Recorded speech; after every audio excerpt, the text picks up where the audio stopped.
মৃত্যুদূত, একটু এদিক সেদিক হলেই নিমিষেই শেষ সবকিছু। ইসরায়েলের ছোড়া বোমাটি লক্ষ্যবস্তুতে আঘাত হানলেও বিস্ফোরিত হয়নি। পেট ভর্তি বারুদ নিয়ে যেন ঘুমিয়ে পড়েছে ঘরটিতে।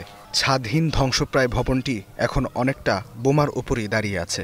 আর এখানেই দিন কাটছে গাজার নাফাক এলাকার আল হাত্তো পরিবারের, কারণ যাবার আর কোনো জায়গা নেই তাদের।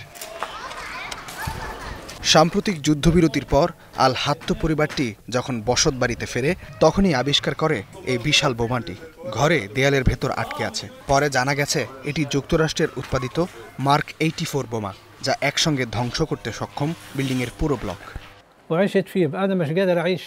আমার বাড়ির উলটপালট অবস্থা, অনেক ভয় পাচ্ছি কারণ আমার সন্তানরা এখানে রয়েছে। এই বোমাটি যে কোনো সময় বিস্ফোরিত হতে পারে। তা ঘটলে আমার বাড়ি তো বটেই, আশেপাশের বসতিও পুরোপুরি ধ্বংস করে দেবে।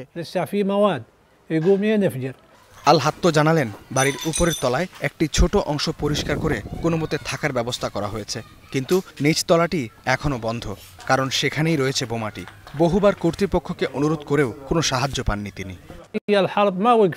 আমি খুবই পেরেশানিতে আছি, মনে হচ্ছে আমার সময় ফুরিয়ে এসেছে। যাকেই পাচ্ছি তার কাছেই সাহায্য চাইছি, যেন এই রকেটটি সরিয়ে নেওয়া হয়।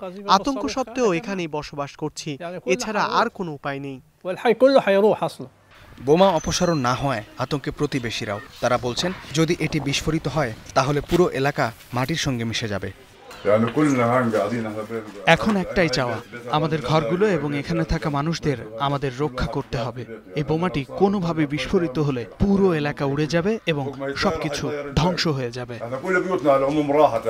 গাজায় ট্রাম্পের 20 দফা শান্তি চুক্তির ভিত্তিতে চলমান যুদ্ধবিরতিতে অনেকেই নিজ ভূখণ্ডে ফিরেছেন, কিন্তু ধ্বংসপ্রায় বহু বসতবাড়িতে যেন গলার কাটার মতোই আটকে আছে এমন অবিস্ফোরিত বোমা। গাজা উপত্যকায় যেসব এলাকা থেকে সরে গেছে ইসরায়েলি বাহিনী, সেসব জায়গাতেও ছড়িয়ে আছে মৃত্যুর ফাঁদ। তারপরও বাধ্য হয়ে বসবাস করছেন গণহত্যা থেকে বেঁচে যাওয়া উপত্যকার মানুষগুলো। আতঙ্ককে সঙ্গী করেই পার করছেন দিনরাত। ইস্তেহাদুল মাহমুদ, স্টার নিউজ।